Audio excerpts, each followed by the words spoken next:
Você já nasce na família católica, padre? Como é? Sim.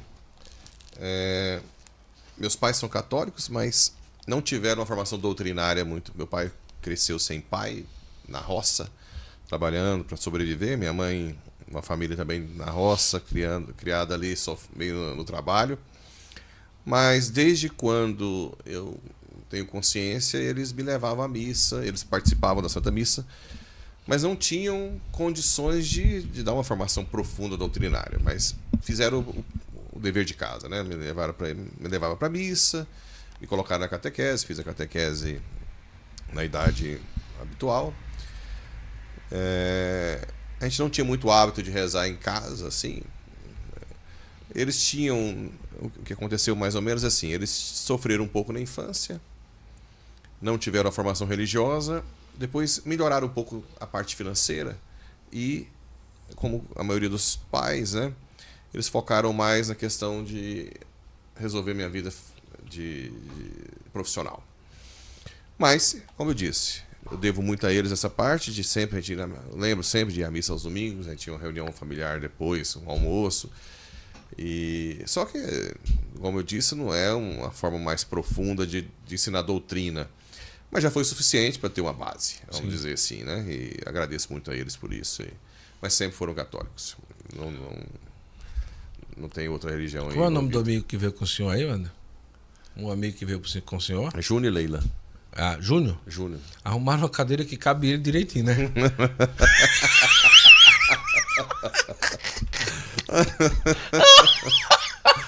Rapaz, coitado do homem. Aí, Júnior. Aí nós sofremos, viu, Júnior? Eu vou dizer, viu? Vamos, tem uma cadeira pro Júnior assim, que seja maior, não? Pra... É brincadeira, Júnior. É só pra brincar um pouquinho mesmo. Só pra brincar. Daqui a pouco ela puxa. Tem aqui, não tem? Ele pode até trazer. Pega aqui, Júnior, na cadeira que, né? Fica mais. Coitado do homem, rapaz. O homem tá todo escanganchado aí. Dando jeito pra caber.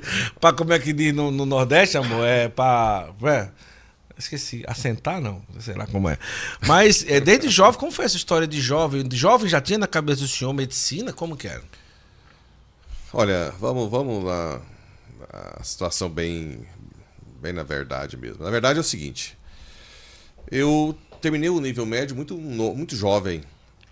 E sempre ouvia dos meus pais a questão de ter independência financeira.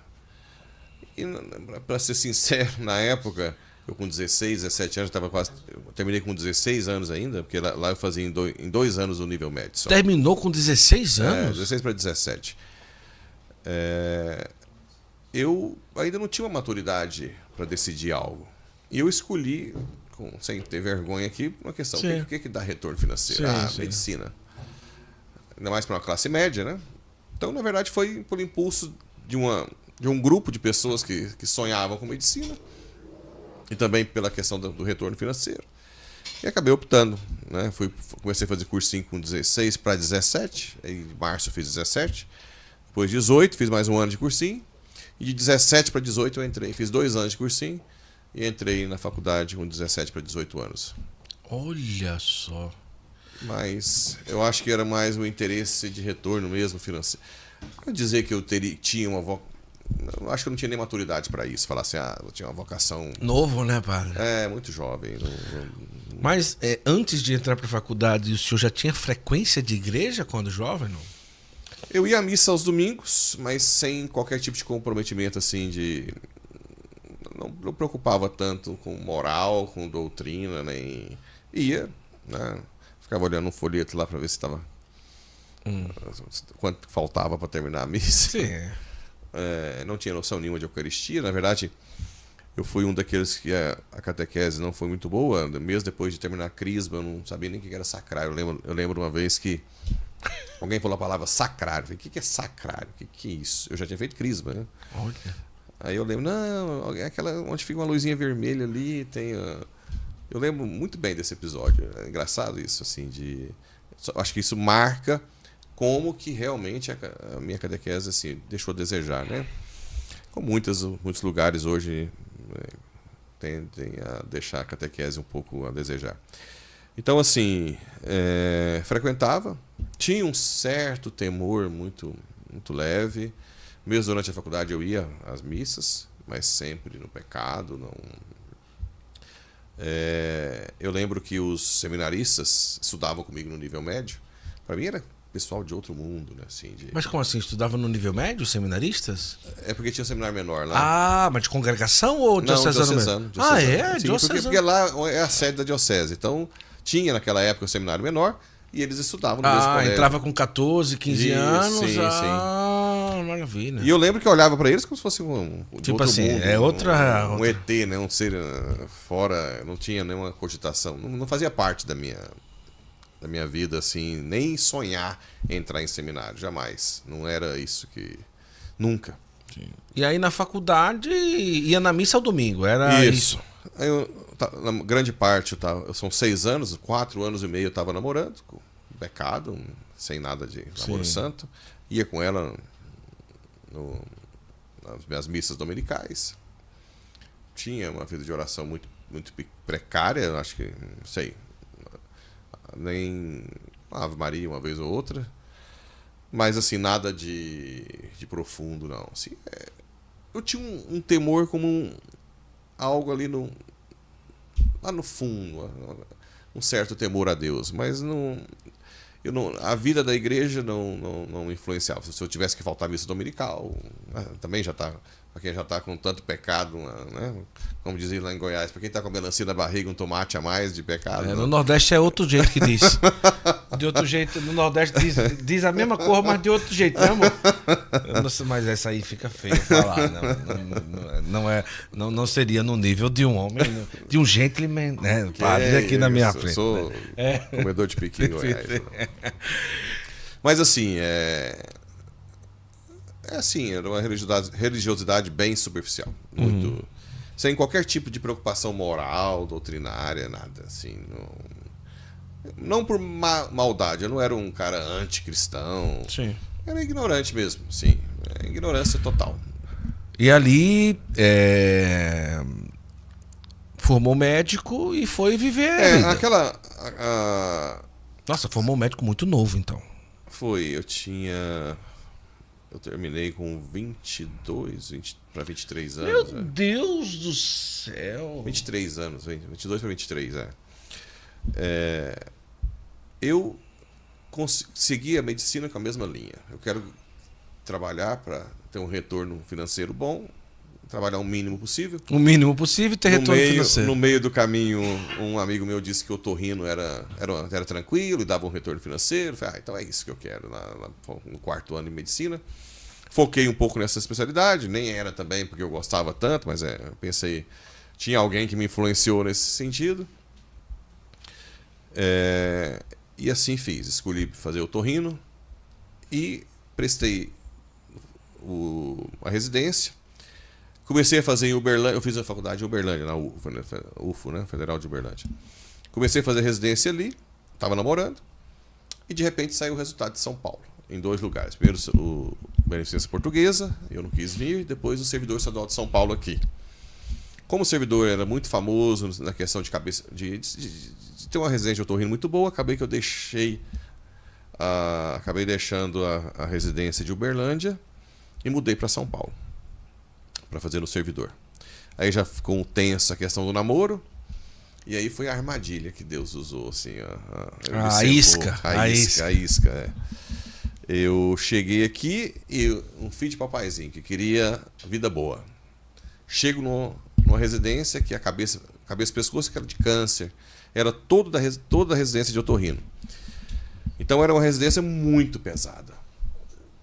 Eu acordava 4 da manhã, 5 horas da manhã e dormia meia-noite no outro dia. E uma hierarquia pesada, porque cabeça e pescoço tinha muita gente que era da cirurgia geral. Então, aquela hierarquia que muito... Se você chegar depois do R2, tem R1, 2, 3, né? Era briga, humilhação. Desculpa, rapaz, eu não sei nem o que é R. R é o primeiro ano de residência, é residência. Residência. R2, segundo ano. Então tinha uma hierarquia pesadíssima. Isso é muito comum. O R3 é maior que o R2, o R2 é assim mesmo? Olha que coisa. Tem isso muito pesado.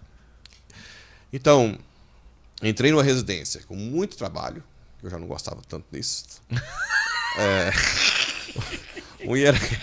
Uma hierarquia pesada. Sincerômetro nível hard. Uma hierarquia pesada, que eu também não tolerava, né? Meus pais, eu disse que eles tinham uma dificuldade na infância, mas depois conseguiram ter uma vida razoável. Então, Sim. eu nunca tive que trabalhar, assim, né? Sempre eles me mantiveram bem. E de repente estou num lugar em que o povo te xingando, porque você tem que ter feito isso, e acordando de madrugada. Bem, eu fui aguentando. Quando chegou com 3, 4 meses de residência, tava a gente faz uma reunião de passar os casos. E um dos caras mais complicados do hospital me passou, um amigo de um dos caras mais complicados me passou um caso, e eu esqueci de passar esse caso. E depois, no final da reunião, chegou um amigo dele, aquele caso foi passado. Eu disse, nossa, esqueci. Aí o cara começou a ser incompetente. Aí foi a gota d'água. Aí eu falei, quem é você? Eu não sou moleque. Comecei a gritar ali com esse cara. Esse cara é um psicopata, assim, meio complicado. Narcisista, já começou, né? a me perseguir o tempo inteiro. Depois de um certo tempo que eu vi que ele não era muito normal, tentei reconciliar, não adiantou. Falei, quer saber, então? Eu vou virar a mesa aqui nesse lugar. E comecei a ficar realmente bem rebelde. Os chefes falavam comigo, eu brigava, respondia. Briguei com o chefe da residência, briguei com esse cara já mandava ele calar a boca. Dava plantão, às vezes eu estava tão nervoso que chegava às 3 horas da manhã, eu já saía batendo porta, era bem rebelde. Uhum. E às vezes atendia o paciente que não tinha nada com nada, já brigava com o paciente. Foi uma irritabilidade máxima. Quando chegou, a residência começou em fevereiro ou março. Quando chegou agosto, setembro, já estava insustentável ali, né? Tinha brigado com todo mundo. O pessoal, lá tem muita gente do Nordeste, porque acaba que a USP não deixava pela entrevista, e o pessoal muito inteligente. Muito. Era muito concorrido lá. Eu tenho uma que mora em Recife, que eu amo. Eu tô rindo no Recife hoje. E ela, te acalme. Eu falo, Eu sou de Recife, eu nasci em assim? Recife. Eu nasci em Recife. Aí eu dizia, tá bom. Pronto. Pronto. Recife é assim. E ela sempre tentando me acalmar, né? Assim, tinha o outro que é da minha turma, do Piauí. Ele tá hoje em Parnaíba. Parnaíba, Eu fui lá visitá-lo outro dia. Eram os dois lá. Então, os dois tentando me segurar, e eu já nervoso e tal. Aí eu pensei, quer saber? Eu acho que eu vou largar essa residência. Só que aí a preguiça ajudou, porque eu pensei, eu vou ter que estudar tudo de novo. Eu já tinha passado em 3 residências. Agora, começar do zero, ali era, sei lá, na época tinha 400 e tantos para 3 vagas, né? Caramba. Então, acaba que a preguiça de estudar de novo me segurava na residência. Então, eu queria sair. Meu pai, não, vai embora, já que você está sofrendo aí e tal. E eu fui tocando o barco, tentando me segurar. Aí já caiu um pouco a ficha. Falei, briguei com todo mundo no hospital, vai sobrar o quê agora, né? Aí um dia, Guto, eu estava fazendo uma prescrição no hospital 9 horas da noite. 9 horas já. Chega uma residente de reumatologia, que é a única, acho que tinha Deus aqui no hospital. Você tá brincando. É brincadeira, tinha muita gente que tinha Deus ali. Tá? Eu esqueci que seu programa é visto demais. Né, tô acostumado com um público mais restrito. Vai chegar no pessoal. Não, tinha outras pessoas também. Poucas pessoas que tinham Deus. E essa residente eu nem tinha muita amizade com ela. Ela sentou e começou a prescrever. E eu olhei para ela e disse, olha, eu não me suporto mais, eu não sei o que fazer. Ela olhou para mim, então o que está acontecendo? Eu falei, olha, eu tô nervoso, briguei com todo mundo no hospital, eu tô querendo largar a residência, mas como é que eu vou fazer depois? Tenho que passar de novo. Eu gosto do que eu faço, né? Aí ela olhou para mim com muita sabedoria. Tô falando que é de Deus mesmo. Igual tudo acontece aqui, não é ao acaso. Sim. Aí ela disse, olha, os seus problemas, eu não vou te iludir. Você não vai mudar de um dia para o outro. Aqui vai continuar assim. Mas você pode dar sentido a eles. E aí foi quando ela falei assim, olha, como é que eu faço isso? Oferece para Deus o seu sofrimento, né? Mas eu faço como? Ela, se você quiser, eu vou marcar para um diretor espiritual te acompanhar. Caramba. Ela era numerária do Opus Dei. Numerária ela? Numerária. Mas numerária? Residente? Residente. Eles estudam, eles fazem medicina, fazem tudo. É verdade, Caramba. Imagina, como é que 9 horas da noite... Numerária da Opus Dei. E residente. E aí, ela marcou, ela falou Opus Dei. Eu falei, que é essa coisa? Você é uma seita? Que é isso? Aí eu liguei pro pessoal que conhecia lá em Goiânia, uma tia minha, madrinha, que é muito católica, ela falou com o padre, não, pode ir, que é da igreja e tal. Eu falei, então, menos mal, né? Uhum. Aí eu morava na época na Vila Mariana, ou Vila Clementina, ali perto do servidor, e ela me colocou, tem o centro da Vila Mariana, me colocou lá no Pacaembu. Certo. Então eu ia toda semana. Chegando lá, nas direções, eu com a minha petulância, briga com o padre toda semana. Super calmo! Ele, quando eu tocava em castidade, sei lá o quê. Aí ficava bravo. Não, eu falava, não faço mal pra ninguém, né? Relação, a outra quer também. Masturbação não tem nada de... Olha como que Deus faz. E o padre, que hoje é o superior geral do Opus Dei no Brasil, Padre Fábio. Ah, Padre Fábio. Sim. Ele era meu diretor. Quem me converteu, que eu devo a minha conversão. Sim. Teve uma paciência que eu, assim, se eu como padre perder a paciência com alguém, seria muita injustiça, porque ele teve uma paciência comigo fenomenal. Então ele via que eu entrava em conflito, ele recuava, via que eu entrava... E engraçado, toda semana eu ia.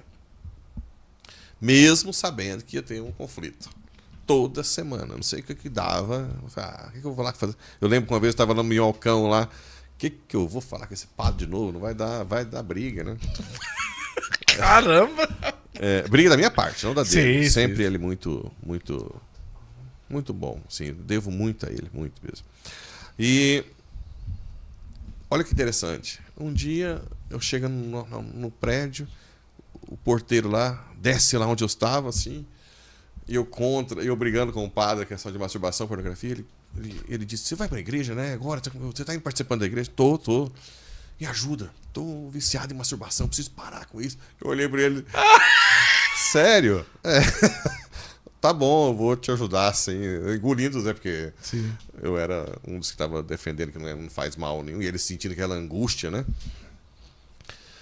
E aí, continuei indo, até que um dia... um amigo meu que era residente de neurocirurgia lá do Espírito Santo me deu um convite para ir no Hebraica, Clube Hebraica aqui, que tinha um desfile com a Eliana e tal. Ele, não, vamos lá, tal, vai ser uma festa top. E eu fui para lá, um desfile, aí tinha os desfiles, depois a gente ficou para festa com uísque, com o pessoal lá. Até. Aí no outro dia eu tinha direção. Aí eu cheguei lá, Padre Fábio, foi bom demais, a Eliana de biquíni e tal. E lá depois a festa, aí ele olhou pra mim assim, eu lembro direitinho que ele foi o dia D assim, que ele olhou, aí ele disse assim, você não concorda comigo, né, do que eu falo? Não, nesses aspectos não. E se eu te mostrasse o catecismo? Pra mim não muda nada, isso pra mim não concordo. Aí ele falou assim, mas você imagina que Deus erra? Você acredita em Deus? Aí, todo petulante. Deus é Deus, né? Mas você acha que Deus erra? Eu disse, não. Deus não erra. Deus é Deus. Ótimo. Não há algo em comum. Faça um acordo comigo a partir de hoje. Foi o quê? Pega na minha mão. E a partir de hoje, antes de dormir, você vai ajoelhar na sua cama e perguntar para Deus, quem está certo? Eu ou o padre? E reza 3 Ave Marias. Eu peguei na mão dele e eu tinha uma certa superstição também. Eu falei, e agora, caramba, eu tenho que fazer esse negócio. E eu morria de medo, porque eu tinha feito um trato ali com o padre, né? E assim comecei. Ele estava, Senhor, quem está certo? Eu ou o padre? Ave Maria, cheia de graça. Todos os dias, quem está certo? Eu ou o padre? Eu lembro, inclusive, que um dia o laboratório pagou um fogo de chão no luto. Olha. E eu não tinha dinheiro na época. Residente, ganha pouco, né? Nós chegamos mais cedo, já foi naquele comemos igual um porco mesmo, assim, né? Cheguei em casa, deitei com aquele peso, lembrei. Falei, nossa, tem que rezar. Eu lembro que eu levantei da cama igual um guindaste. Né? Levantei, ajoelhei. Quem tá certo? Eu ou o padre? Isso foi em dezembro já. Quando foi janeiro, eu tive um encontro, mais ou menos em janeiro, uma direção com ele, e ele jogou algumas coisas e eu não resisti. Aí ele falou, ué, não vai brigar? Eu disse, não. Mas por quê? Eu falei, padre, eu estou meio confuso, não sei. Na direção seguinte, ele falou de novo e eu não. Aí ele falou, mas e aí? Você vai aceitar agora? Eu falei, padre, é o seguinte, eu sou católico desde quando nasci, mas eu não sei nada da igreja. Nada. Teria como eu fazer catequese de novo? Eu quero aprender. Na segunda, olha só, tem um mês e pouquinho que ele pediu para rezar 3 Ave Marias, eu já estava com a minha cabeça já querendo fazer catequese. Sim. Ele, claro, todas as vezes que você vier, ele chamou um numerário, que já morreu, inclusive, ele era professor de engenharia. E esse numerário vinha, pegava o catecismo, lia para mim, explicava, depois eu fazia direção. Cada vez que era aula de catequese, eu lembro que eu chorava, era como se abrisse um outro horizonte de vida. Assim, ele falava as coisas, começava a sair lágrima, né? Meu Deus, que mundo é esse, né? Que eu nunca conheci, que eu não sei. Não. E é outro também que eu, inclusive, estou rezando um pouco por ele. Vou ter que celebrar muita missa, porque ele se dedicou nessa catequese comigo, leigo, né? Numerário. E com muita paciência também. Nessa época eu já não retrucava mais, ficava calado, mas foi uma ajuda extraordinária. Aí pegou um fogo no meu coração, eu apaixonei pela igreja, né? Apaixonei pela igreja e queria conhecer tudo. Aí eu ia na missa do Padre Marcelo, aí eu ia no Toca de Assis, no Butantã, aí eu ia na Aliança de Misericórdia, até o Padre João Henrique esteve aqui, né? Padre Henrique, sim. Aí eu fui num mosteiro uma vez, e Deus, assim, foi abrindo as portas. Uma vez eu fui ao mosteiro de São Bento, aí eu vi os monges entrando, falei, pai, eu queria conhecer lá dentro, hein? Passado 3 semanas, o capelão do hospital onde eu fazia residência, você não quer fazer um retiro comigo no mosteiro de São Bento? Falei, claro! A gente ficou lá no mosteiro de São Bento. Então eu comecei a querer. Aí o Opus Dei já não gostou tanto, porque ele não queria que eu tivesse todo esse. Eu falei, olha, eu quero conhecer essa igreja, então eu vou dar uma afastada do Opus Dei aqui, mas eu quero ver tudo.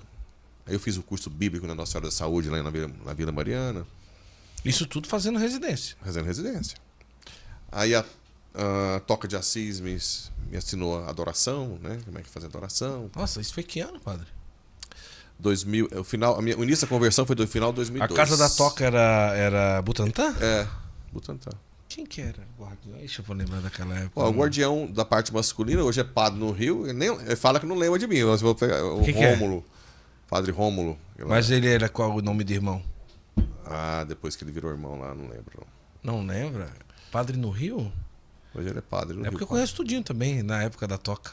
Muitos. Não, hoje o nome dele é Rômulo, né? Padre Rômulo. Mas acho que o nome de irmão você não lembra. Não. Ele era guardião, né? Tá. Mas não era irmão, não tinha mudado de nome ainda não, nessa época. Não tinha mudado? Não. Guardião ele não tinha. Acho que guardião não era irmão. Acho que mas tinha, né? Era P2, não, tinha guardião que era. Tinha postulante, era verdade mesmo, que era guardião. Não sei, mas tudo bem. E ali ensinou a adoração. Foi. E também pastoral de rua. Aí o que acontece? Como eu queria. Nossa, e o Padre Roberto também naquela época. Como eu queria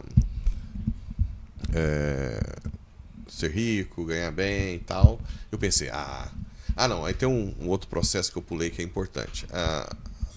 Depois das 3 Ave Marias, eu fui pro terço. Olha, já? Né? Eu fui aumentando o desejo de aproximar e rezar o terço. E quando eu comecei a rezar, tinha um amigo meu querendo fazer neurocirurgia aqui. Aí ele veio e eu fui de ônibus para Goiás. Eu falei, Cristiano, olha, eu nunca consegui rezar o terço, cara, mas se eu conseguir rezar o terço daqui para Goiás, você vai passar na residência. Porque eu não consigo. Aí eu rezei no ônibus, aí eu fiquei preocupado, né, eu tenho que rezar. Ele realmente passou na residência aqui. E falei para Deus, não, a partir de hoje eu não vou deixar de rezar o terço, não. E aí, o terço foi também primordial, porque quando eu rezava o terço, vinha toda a minha história pregressa, assim, de egoísmo, vaidade, ambição. Até quando eu era criança, eu começava a rezar o terço e vinha de eu reclamando da comida da minha mãe. Ela cozinha bem, mas assim, se tivesse alguma coisa que eu não gostasse ali, já...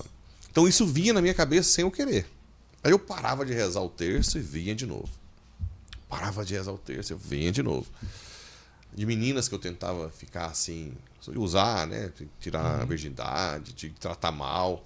Aí eu lembro que uma que me marcou muito foi uma que eu fiz não foi muito legal com ela. E quando eu rezava o terço, vinha assim no meu coração, Deus falando, eu estava nela, ela era batizada, você humilhou a mim. Nossa. Né? Isso me deixava muito mal, né? Ela era batizada, eu estava nela. Foi a mim que você humilhou. E eu já estava apaixonado por Deus, por igreja, isso me mexia muito comigo. Confrontou diretamente. Depois eu comecei com o terço, a ver a minha limitação. Por exemplo, minha mãe tinha ligado, porque um rapaz tinha, no laço lá, perdido um polegar na mão direita, né? Então eu estava tão assim, em zen com as coisas, meditando, que eu não era assim não. Eu pensava, vou ganhar dinheiro, vou ser o cara e pronto, né? Depois do terço, não. Comecei a meditar as coisas, aí... Por exemplo, um dia eu estava rezando o terço, indo para o hospital, e pensei, e se eu perder o polegar da mão direita? Como é que eu vou operar? Uhum. Como é que eu vou escrever? Eu ficava assim o dia inteiro, né? Minha letra, você deve imaginar como é que ela deve ser bonita, com a mão direita. Imagina eu escrever com a mão esquerda. Aí eu ficava assim, mas eu estudei 9 anos, 6 de faculdade, 3 de residência. E um polegar acaba comigo assim? Começou a cair a ficha. Falei, peraí, eu não sou esse cara imortal, não, né? E aí eu lembro que eu comecei a sentir medo. Medo, assim, da minha limitação Aí eu pensava, se eu for um médico famoso, rico e perder quem eu amo? Então a felicidade, ela tem um certo fim, porque eu prefiro muito mais ter os que eu amo e não sei, né? Então eu ficava procurando uma resposta. Quem é feliz? Eu lembro que eu vinha, né? Quem é feliz nesse mundo? E um dia eu atendi um jovenzinho de 17 anos que falou, eu quero fazer teologia. Eu falei, mas o que você quer fazer teologia? Por quê? Ele, eu sou louco para entender mais sobre esse cara que é onipotente. Aí eu lembro quando ele falou onipotente, essa palavra reverberava no meu interior. Onipotente, Deus é onipotente, Deus é onipotente. Teve um dia que eu fiquei o dia inteiro, Deus é onipotente, Deus é onipotente. Aí eu pensava, graças a Deus eu já tinha um certo bom senso de ver que não tem como fugir do sofrimento e da morte. Aí eu pensei, tá, Deus é onipotente. Não tem como deixar de sofrer e morrer. Tenho que juntar as duas coisas. E eu fiquei uns dias meditando sobre isso. Quem é feliz? E aí um dia, no hospital, veio uma eureka assim, né? Tá, Deus é onipotente e Ele pode fazer quem sofre feliz. Ou quem está morrendo, né? Isso para mim foi uma descoberta. A única possibilidade é essa. Aí eu comecei a ler a biografia dos santos, que sofriam barbaridade, né? Muito. Sim. E louvava a Deus, né? São Francisco no final da vida com dor de cabeça, quão grande és tu, Senhor, tá, me põe no chão aqui. E eu fui lendo biografias e falei, não, realmente é possível. Depois eu fui no hospital, porque como eu não sabia quem é santo, mas eu sabia que criança tem pureza. Sim. Fui no hospital de oncologia pediátrica, na ala de oncologia pediátrica, e fui visitar.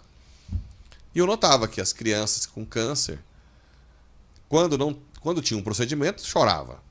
Mas quando estavam lá de boa, estava brincando, E os pais destruídos, né? Arrasados. Mas as crianças mesmo, pensei, nós temos que ser como uma criança, né? Assim, de nos então, abandonar. E aí foi para mim a mudança aí, juntando com tudo que eu vivi no texto também de autoconhecimento da miséria, do egoísmo, de tratar os outros mal, de reclamar da comida, tudo isso. Eu cheguei um dia na capela do hospital. Graças a Deus tinha uma capela lá, tem até hoje, agora reformou. Cheguei, ajoelhei diante de Jesus e disse: Senhor, eu descobri que eu não presto. É até a camiseta que o pessoal que trabalha comigo lá, que ajuda produziu essas camisetas com essas frases que eu falo, né? Eu não Bem presto. Simples essa frase, né? Eu descobri que eu não presto, é ótimo. A camiseta é eu não presto, mas nesse dia lá, eu não presto, tudo que vem de bom de mim vem de Deus. Sim. Aí eu falei: Senhor, a partir de hoje, já que eu não presto, não me ouça mais. A oração foi essa: não me ouça mais, faça o que o Senhor quiser comigo, não me escuta mais. Foi desse jeito. Acho que foi uma inspiração, porque eu não faria.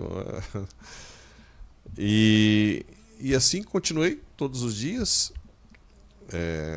falando: Senhor, faz sua vontade.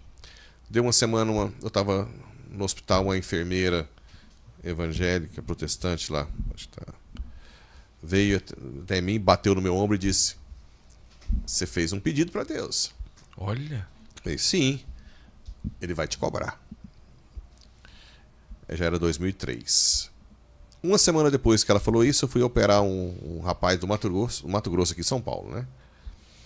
E sempre antes da cirurgia, eu era residente, tinha sido o chefe, né? Mas eu sempre chegava, porque na verdade a gente atendia o paciente, assim, mesmo que tenha um chefe por trás, mas todo o processo a gente que faz. Então ele conhecia a mim, né? Então ele estava deitado na mesa. Aí eu cheguei e falei: e aí, acabou? Como é que tá? Tá tranquilo? Ele: tô, doutor. Tô tranquilo. E esse anzol na boca? Eu falei: anzol? Sim, doutor. Eu tô vendo um anzol na sua boca. Anzol de quê? Deus já te fisgou. Ele vai te dar linha por muito tempo. Mas depois vai te tirar. Isso foi 2003. Eu fui para Roma em 2013, 10 anos depois que ele falou isso. Deu linha muitos anos. Né?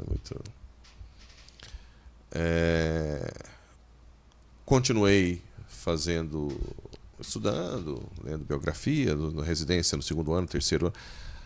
Restabeleci a amizade com todo mundo, até com esse cara mais difícil lá do hospital. Não, é o que eu ia perguntar, se durante esse processo, não, no hospital, quando eu mudei tudo mudou. de vida, eu lembro que, bem, ficou marcado na minha mente um dia que eu fui no Padre Marcelo, na quinta-feira. É quinta, né? Na missa da quinta e sábado, eu acho. E eu lembro que quando ele levantou, ele sempre sai com o Santíssimo depois. Sim. Ele levantou, eu falei: Senhor, acaba com essas crises de relacionamento. Eu lembro de olhar para o Santíssimo e pedir isso. Logo depois teve um congresso aqui no Matsu, já fechou o Matsudo Plaza ali na Paulista. Sim. Tive um congresso, os outros residentes que também não gostavam tanto de mim começaram a aproximar de mim e marcou um almoço com esse cara aqui. E a partir de então a gente voltou a ficar amigo, voltei a ter amizade com todo mundo do hospital.